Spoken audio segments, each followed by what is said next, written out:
আজকে আমরা একটি সিদ্ধান্ত নিয়ে বিজ্ঞপ্তি জারি করেছি যে আমরা আজ থেকে অনির্দিষ্টকালের জন্য কোনো রকম বাংলাদেশি পেশেন্টকে অ্যাডমিট অথবা কোনো রকম মেডিকেল পরিষেবা দেব না। তার একমাত্র কারণ যে এই বাংলাদেশ দেশটি স্বাধীন হওয়ার পিছনে আমাদের দেশের লক্ষ লক্ষ সৈনিকের রক্ত ঝরেছিল।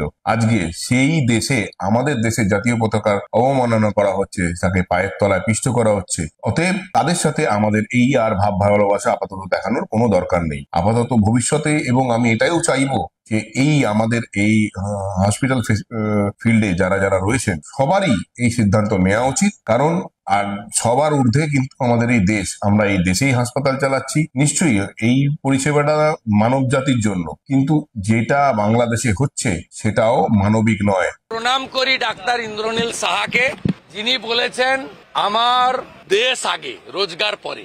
ভারতীয় পতাকা পদদলিত হয়েছে, আমি বাংলাদেশের রুগীদের চিকিৎসা করব না। আমি গোটা ভারতবর্ষের ডাক্তার সমাজ, ব্যবসায়ী, ভারতপ্রেমী নাগরিককে সম্পূর্ণভাবে বাংলাদেশিদের বয়কট করার জন্য অনুরোধ করব। কড়া উত্তর দেওয়ার সময় এসেছে।